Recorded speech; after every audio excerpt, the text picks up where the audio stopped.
Logic Wrestling Monday Night Raw review from Madison Square Garden, New York City. It was John Cena's last Raw, and man, I thought it was a great show. I thought it was so good, man. I ended up pulling the damn trigger. I just bought my Survivor Series WarGames ticket. That the show hooked you onto it, huh? It hooked me, man. I had to get the ticket. Come, if anybody's out there, come holler at your boy. I'll be there in section 117, row 23. I figured, man, we've paid like 175, 200 for a ticket to see a Monday Night Raw. There's no way I'm not going to pay 200 to see John Cena's last PLE. I'm going to take a little trip down south. Chance for going crazy. I thought it was an absolute electric crowd at Madison Square Garden. Only thing that I will critique is I don't know how John Cena is going to come out with a Yankee themed shirt in Madison Square Garden, the home of the New York Knicks and the New York Rangers. I thought that was kind of wild, but other than that, you know what I mean? Just kind of random. But he comes out. He basically says New York City makes and breaks careers. You know, some concrete jungle. If you can make it here, you can make it anywhere type shit. It's his last MSG show, his last Raw. He wants to take a second to, and before he can get any more words out, we already know who walks out. Our boy Dirty Dom. Yeah, man, I loved seeing Dom walk out for a second time now. I wasn't exactly expecting him to come out, so that was a good surprise, just leading into even more surprises. Of course, JD and Finn coming out too, so pretty surprised to see them all out there. Yeah, they all ended up out there. Basically, Dom's trying to shut up the crowd, tell him to let him talk. He's telling Cena that nobody wants to hear him. He was handed the title just like he was handed everything else in his career. And man, if you thought he was getting booze last week, it was like 10 times the level of booze, I thought. Essentially, Dom wants a rematch. Cena asks NYC if they're down with it, but Dominik ultimately refuses to a bunch of STFU chants or shut the F up chants. And bam, man, we get the final lock in Survivor Series, San Diego, California, Intercontinental Championship. We're gonna get John Cena versus Dirty Dom, the rematch. Yeah, I was surprised. I thought we were going to get Dom and Ray in San Diego, but um, I thought this might also be an option, especially with San Diego being Dom's hometown. So he's going to get that hometown advantage, and we'll see whether he's getting cheers or boos in San Diego, man. Because even in this match, a few times we were getting some dirty, dirty Dom chants even. Even though my team's ass, everybody knows I'm a Raiders fan, and they always say Raiders are worldwide. Unfortunately, I think of that like John Cena as well. We are gonna be in Dominic's hometown, but John Cena's worldwide, man. So I have a feeling that the crowd will be a John Cena heavy favored crowd. But either way, as you already mentioned, Judgment Day pops out. Dominic basically says, "Hey, you're not gonna get your final match tonight, but you'll get your ass beat tonight, right?" Judgment Day walks out. JD and Finn. Sheamus comes out, followed by Rey Mysterio. That was pretty sick, and we get an immediate six-man tag team: Judgment Day versus John Cena, Rey Mysterio, and Sheamus. Dude, that was wild. I loved it. I didn't expect it. That matchup was kind of crazy. Just just a fun match, man. It didn't need to have a whole lot of story attached to it, but it did still. Like you still had that story of Dom and Ray. You still got the camaraderie of Sheamus and John. It was fun, man. It was a blast. I think that's probably my match of the night. Great match. I was definitely overstimulated with the hype. Commercial ends for Netflix, as you know. I'm watching the commercials, and Finn's kind of like getting the better of Sheamus in the corner. I call this match the young whippersnappers versus the OGs. Couple of great spots in there. I'll see what you thought, but I really liked Ray's tag in, and he's going after Balor, hits Dominic in the corner. I thought Ray was super scrappy in this fight. I liked watching it a lot. I like that 619 attempt that was tripped by Dom. I loved the Cena five knuckle shuffle on JD right over the Slim Jim logo. He gets out between before the attitude adjustment though. All the triple moves, man, were just awesome. The triple move on Cena off the top rope by Judgment Day, followed by a three-man pin. I thought that was hilarious. Sheamus ultimately saved that one. We also got a triple man 10 piece on the Judgment Day. And then we also had that triple five knuckle shuffle, which was awesome. All that, and I think during the commercial break you might not have missed it because dude, they were going at it hard even on the commercials, and I'd say that that match beginning to end, all of it together, it was that was a banger, man. Dom hit the amigos on Ray during commercial break, and we were getting dirty, dirty Dom chants. He was getting cheers for it. They were, I think, right before he goes to nail the three amigos, they're chanting, "Who's your daddy? Who's your daddy?" And then he starts hitting the three amigos. So it's kind of being like, "Nah, Eddie is," you know. That was a good spot, man. The whole match was fire. But yeah, those triple moves there towards the end were really good, dude. The moonsault into the coup de grace into the frog splash. That was just a plus match, man. I give it match of the night, and we still had some fire matches coming later in the night. Yeah, we had a lot. Super fun match overall. I also really loved Ray's double 619 on Finn and Yeah, JD. That was super dope. yep. And Into the brogue kick and the attitude adjustment for hell yeah, the man. finish. And what a great last few weeks it's just been for this retirement tour. Ultimately, by the time this match ended, we were 37 minutes into the show. Call it nostalgia, call it whatever you want. A plus match. Definitely agreed with you. Moving on, backstage, we have Pierce and Aldis talking about their frustrations over Drew McIntyre and the whole situation going down with the Vision. We have Mr. Heyman who walks up behind them, of course, complimenting the posters that he's in for War Games and for Vegas's WrestleMania. He says he's just following the rules and the regulations. He says Aldis needs anger management. I thought that was pretty funny. And then he says basically, if you thought McIntyre pissed you off last week, wait till you see what I have next for tonight. Yeah, just building up to seeing who the fifth pick is going to be.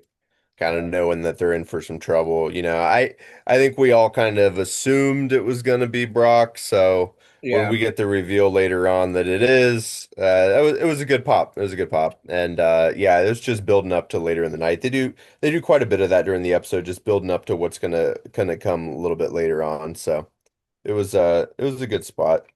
And then on commercial break right after that, we actually had Dom walking up to Andrew Schultz and the Giants out there, and that was the Giants, right? Yeah, it was the New York Giants. He was Yeah. wearing that boy Scattaboo who they ran into and shoved him.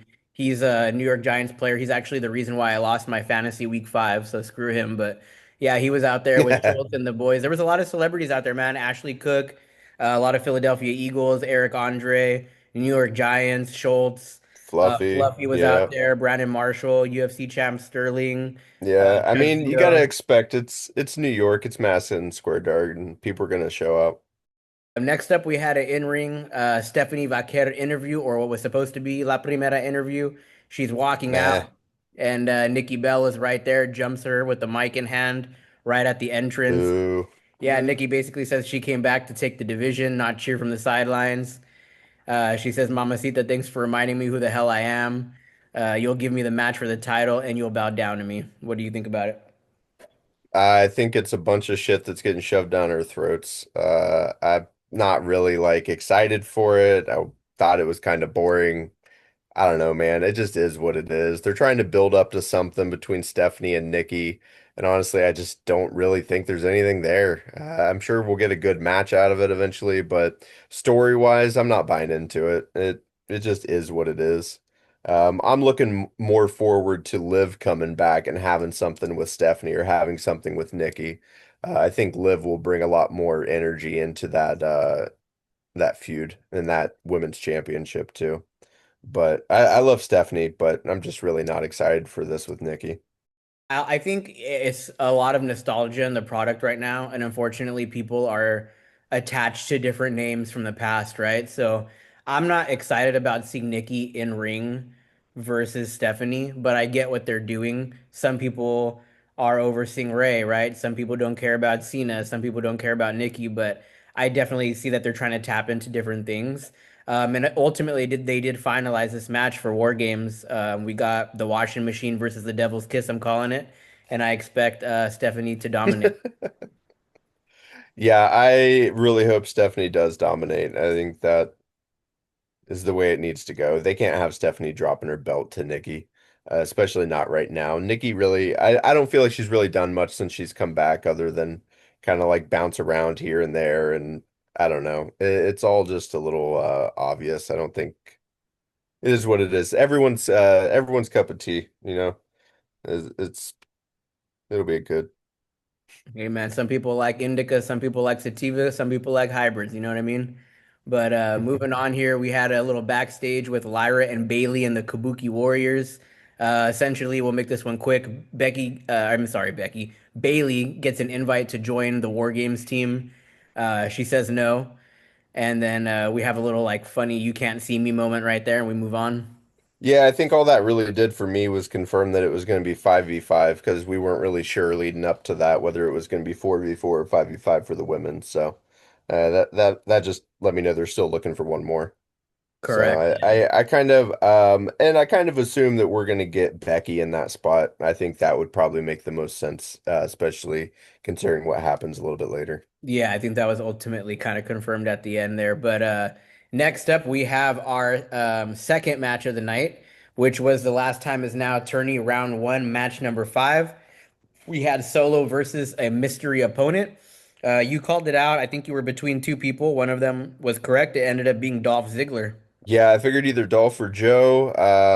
I don't know what we're gonna get with Joe. I am assuming that we will probably see him as part of the NXT roster on that Saturday night main event show. The final show, John did say that it's going to be showcasing NXT talent with main event rosters. So I think we're gonna get a lot of fun exhibition matches that night, and I am hoping that we see Joe Hendry as one of them.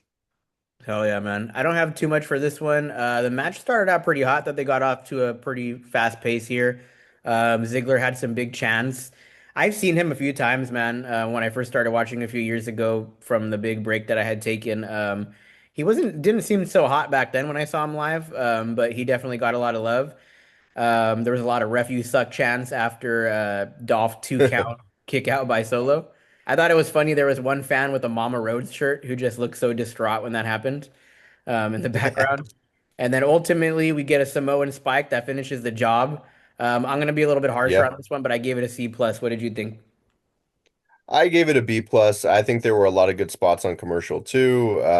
That was kind of going back and forth with it, but Dolph was really over out there. He was getting a lot of cheers, and I think that's really different coming from seeing him on TNA as Nick Nemeth, his real name, and yeah, he's just a big old heel over there. So Okay. coming over and seeing him get all the cheers from being Dolph Ziggler and coming back and kind of that same pop that Zack Ryder got, you know. Yeah. It's that nostalgia pop that people really wanted to see him, and it was really fun seeing him back in the ring. Uh, he was good, man. They were both going back and forth. I thought he played off a solo really well, and the zigzag was really good, but Solo got that Samoan spike in, kind of like snap right at the end, man. No build up, no nothing. I think that might be how he needs to fire that thing off. Like I know the whole like um the theater of Yeah. it, Thumb in putting the the thumb air. up and getting it going and everything, but like man, when he just popped it off out of nowhere, it looked that much more powerful. So I expected Dolph Ziggler to lose if he was in there, and he did. But I thought it was a pretty good match though, man. What your comment right there reminds me, I have two uncles and they both like to get down in their youth. And I always tell people they have two different styles. One of them wants to take off his shirt, dance around a little bit, gather a crowd before he knocks you out. And the other one, you don't know he's mad, he's just gonna hit you, right? And I think it does pop a little bit more when Solo does that, just kind of springs it on. Um, but yeah, and I actually like that I only watch the main roster. I always say this, but you watch the NXT and TNA and all that. And it's funny because I know these guys from the past. I don't know anything that they're up to, but it's cool because you kind of like fill me in and know what they're doing currently. So that's pretty dope. Yeah, I haven't gotten to watch as much TNA as I'd like. I'm not paying for it currently, so I'll catch matches on YouTube and stuff when they pop up or highlight reels and things like that. And I guess I was following it a little more when Trick Williams was going over there, and there's a lot of belts traveling back and forth between TNA and NXT right now. So that's what's got me more into the TNA stuff at the moment. But it's been fun, man. The Hardys over there and the Dudleys, and yeah, it's been a lot of stuff going on between the two brands. So I'm always down to talk about those shows too.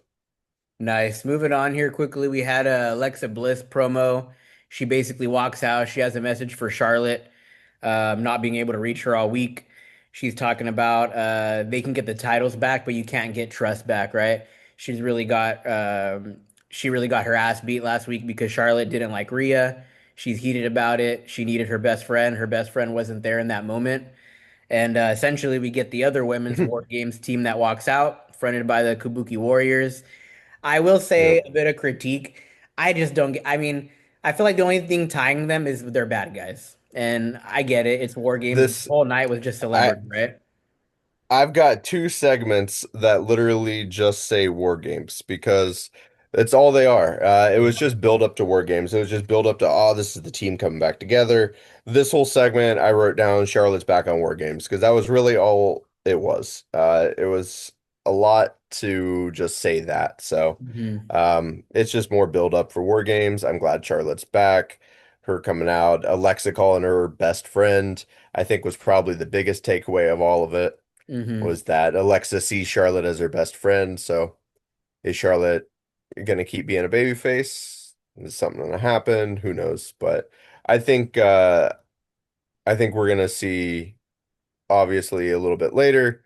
You see Rhea kind of take AJ Lee aside. Yep. So I think she's going to be the clear fifth edition on the women's team, and I Followed would by Becky. assume, even though it's not confirmed, that Becky would be the addition to the heel team. Um, I don't know. Yeah, I'm not really excited for Nia and Lash in that group. I thought they could have done something more, especially with the team that they've built on the other side. It's like Rhea, Io, Charlotte, Alexa, and AJ Lee. Like that is the most over the top babyface team, Yeah. which is awesome. But Hmm. I feel like they're dropping the ball on the heel side of things. Becky's a great choice in there. I love the Kabuki Warriors. I'm really just not seeing it with Nia and Lash Legend on that team, but I guess they just wanted some strong powerhouse people that could go up against Rhea and Charlotte. Hmm. I don't know. That's my whole thoughts on all that. Yeah, I mean, people are definitely going to have thoughts about it. No matter what, it's War Games. We get what they're doing here.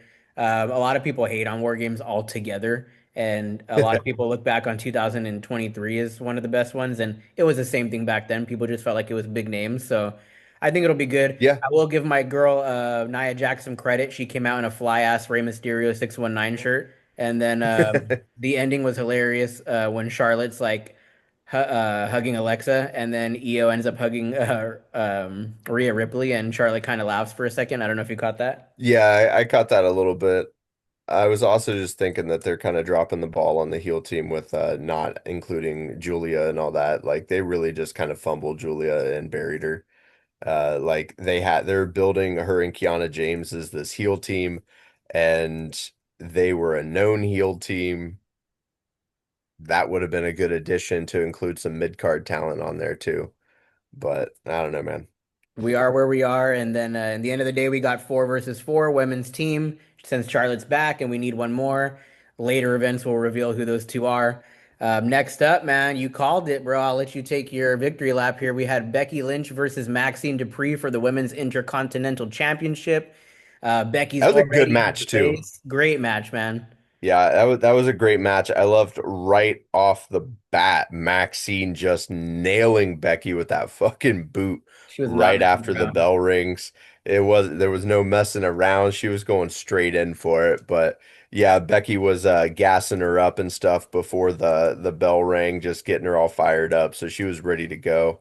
And then I love this beef that Becky has with the freaking ref Jessica Carr, the fast counts, all this stuff, just like getting in her face. I thought she was going to get her self thrown out of the match. I thought she was going to try to get herself DQ'd, have the match thrown out again. That was partially my expectation, but dude, I called it. You called it, man. We got a new women's intercontinental champion. I did not think that they were going to give that to Maxine Dupree.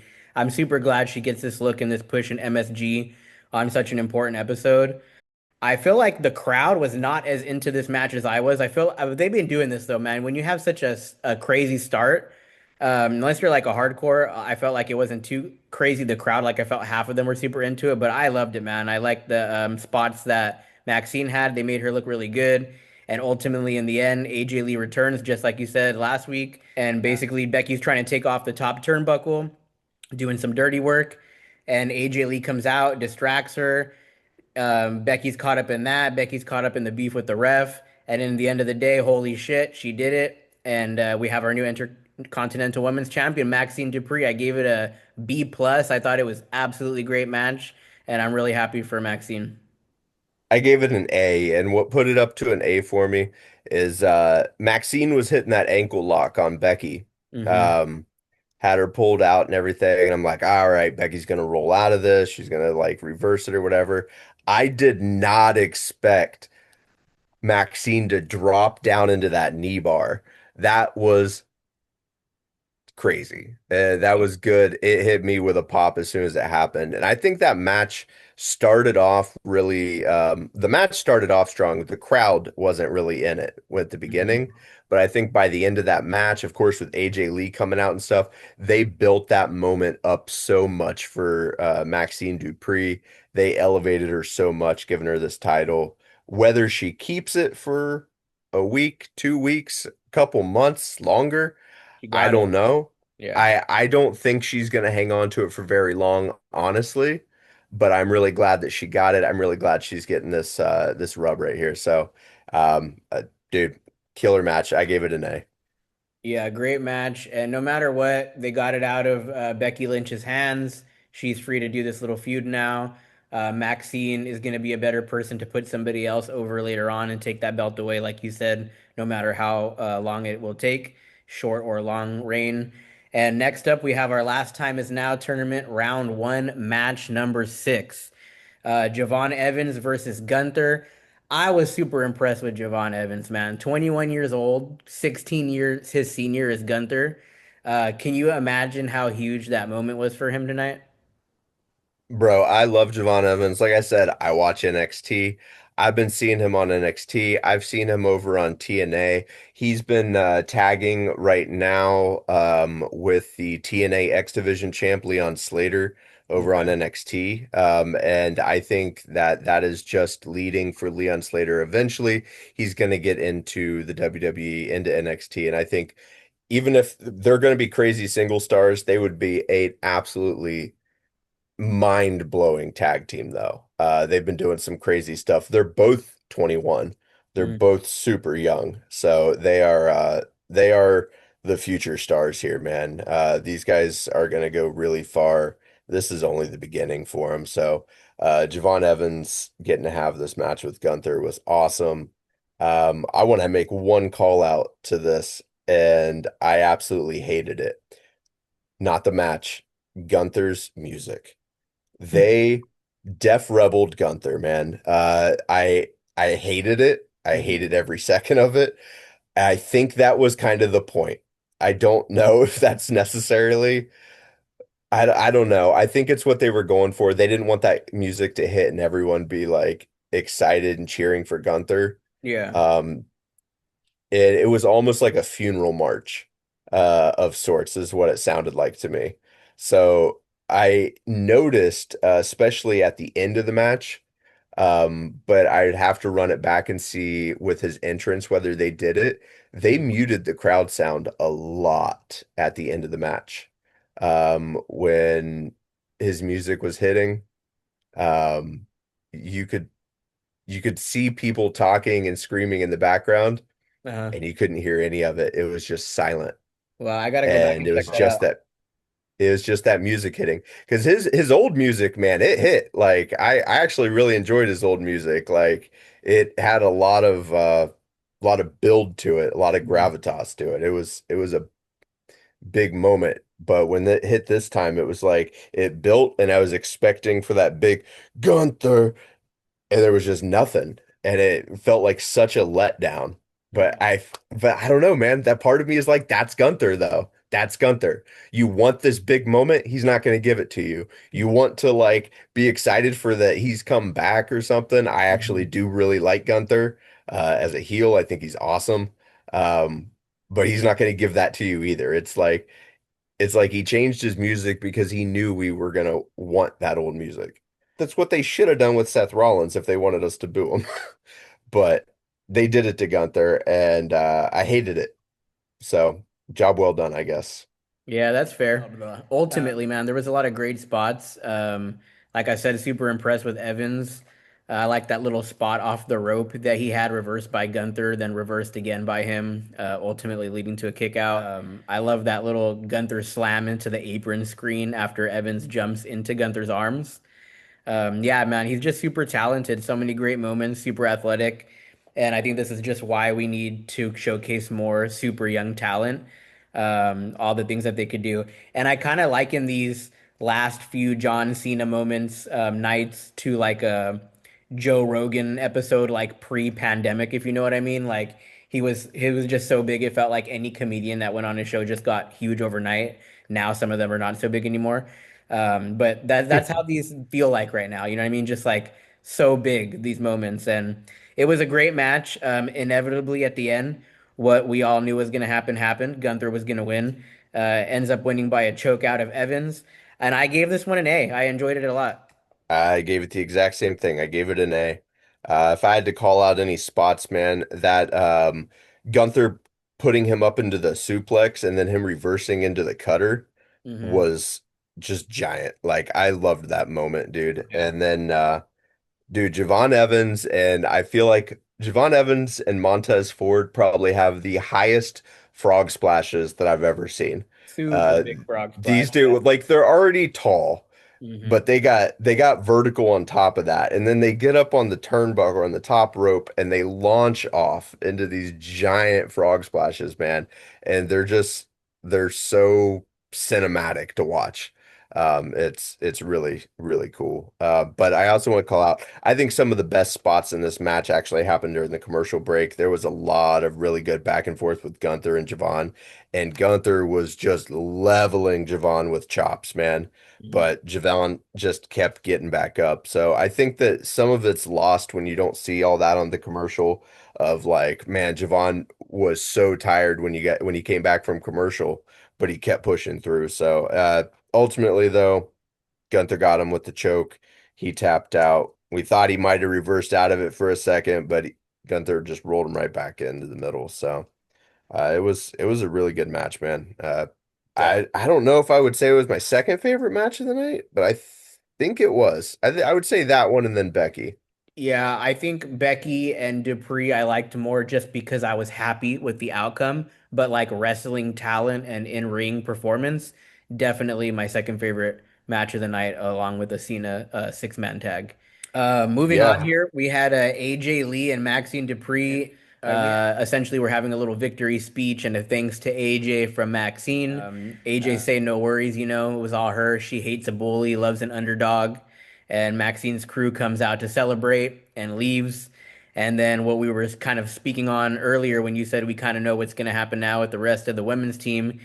AJ's asked about her future, says Becky makes her feel things, and then she gets confronted by Rhea. And there you have it. We have our last two women, right? We have basically without for sure announcement, the writings on the wall. We're gonna have probably Becky Lynch on one side of the WarGames team, and we'll have AJ Lee on the other. So we're set for WarGames again. Yeah. Yeah. I expect that we'll have that hammered out fully either this Friday or next Monday, with them fully announcing the members. But yeah, that seems to be the way it goes. So on one side we should have Rhea, Io, Alexa, Charlotte, and AJ Lee, and on the other we'll have Asuka, Kyrie, Nia, Lash, and Becky. That is our assumption at this point, anyways. Yeah, it's gonna be cool, man. And then following it up, we have another WarGames promo, Chaos, celebrity status wrestlers, overstimulation, and just a big bang to end the night, right? We have Heyman in ring announcing his crew one by one. of the Vision and their new Yeah. teammates when CM Punk walks out, followed by everyone else from the men's team, the Yeah. Usos, Cody, everybody's out there. And War bam, games. War Games, brother. And then we get Brock Lesnar coming out, Suplex City and NYC. Suplex City. Suplex City, brother. We had two for Punk, we got two for Rhodes. And just when we think the end of the night is coming, the credits are playing, not so fast. We got my boy Compression Sleeve, Roman Reigns, looking like he's about to step in for the New York Knicks. And we get a little face off with Roman and Lesnar. What'd you think about it? Uh, War games. Yeah. It's just more war games. We've got a hell of a matchup coming up for war games though, dude. I think this is going to be a really good exhibition match. I think it's gonna be a fun one to watch. I think both of them are ultimately, as much as I don't really know why Nia and Lash are in there, I'm sure they're there for the mid card representation. Lash literally just came up from NXT. I think that's why it's so surprising that she's in there for me. But I think ultimately, as far as the men's goes, hmm is Roman going to be able to work with Punk? Is this really just Jay's team now, not Punk's?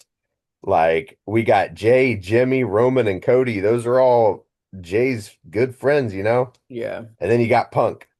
Just beat Jay, hmm who has major beef with Roman, and we'll see if he can get along with Cody. But they did the typical War Games thing of are they going to be able to get along, you know? Yeah, the other side we got Braun, Bronson, Brock, Logan, and McIntyre. I think that's going to be a killer heel team, and my prediction is I think the heels are probably going to win this one. I'm not thinking about it too much, the storyline, because, like you said, it'll just frustrate you. Too much stuff doesn't make sense. I mean, even last week we had Reed kind of going in on Rhodes, and he was doing good in that match. And then we have Braun Breaker out of nowhere coming in, spearing, getting the match thrown out. I mean, realistically, if I was Bronson Reed, I'd be pretty pissed that you just threw away my chance to get the title match right there. If I was Yeah, Nia and Lash Legend, I'm not going to be teaming with the Kabuki Warriors. I'm going to get those damn belts from them. Um, a lot of stuff doesn't make sense, but war games, like you said. So, and I think those it's mid War card, Games. yeah, right. And then the mid carders, like we need them so somebody can get pinned, whether it's going to be Jimmy, whether it's going to be Logan. We'll find out what's going to happen. But we did get some interesting stuff here. We had a little back and forth with them, and then the face off followed by the face off with Roman and Lesnar. We had a Superman punch to Lesnar. Reed attacks That Roman. was good. That was That super was good. good, man. I loved that. You thought Lesnar was gonna get or I thought he was gonna hit him with a spear or something, but yeah, Mhm. he popped up and hit him with that. And Lesnar flies back out of it too, man. Sold the shit out of that Superman punch. Sold the shit out of it. Yeah, that reminds me of if you ever look up Shawn Michaels selling the shit out of, Yeah, you know what I'm talking anything, about? Oh, yeah, literally, anything. literally anything. But particularly when he would go against Hulk Getting chopped Hogan. across the ring or something, you know? Yeah, Like, for sure. That's what it reminded me of. But then we had a Reed attacks Roman from the behind and then does a failed attempt at a tsunami, interfered by yeah, another Superman punch. I wasn't sure if he was gonna try to get his shoes. I was part of me kind of wanted him to, just because I find it so fucking amusing whenever it happens. But yeah, I'm glad that the faces, I guess, ended up on the right side on this one. Kinda. Uh, we get Roman spearing who Reed. was it? Bronson was Yeah, it? Yeah, it was him spearing Bronson through the barricade barricade. with the Yeah. two NYPD right underneath him. Fake ass NYPD trying to break it Yeah, up. right. Those I'm uniforms like, were way too loose. The shoes weren't right, but yeah, entertainment. yeah, entertainment, man. And Um, that closes the show off. So yeah, we got our War Games teams pretty much set in stone at this point. We'll see if anything changes with it, but yeah, man. hey, Looking forward to see what happens on Friday. don't forget CM Punk choking out our boy Logan Paul with the kendo stick. I expect that either Logan Paul or I don't know, man. I kind of want Jay to take the pin if it's going to be on the face side. So I expect Logan's going to eat the pin if that's the way it goes, though. All right, man, that's pretty much a wrap, though. I had a couple of quick hits I wanted to get your opinion on or just your thoughts. An announcement came out this week. They're going to have a AAA card the day before WarGames, November 28th, the day after, the day in between Thanksgiving and WarGames. And that's going to be in Mexico City in Mexico. And Rey Mysterio is going to be there. So I'm not sure if he'll be at WarGames at all or not, but he's got a big appearance in Mexico the day before. He'll fly up. He'll be at War Games. I fully expect him to be there. But yeah, that's a good call out. Might have to try to watch that on HBO or something.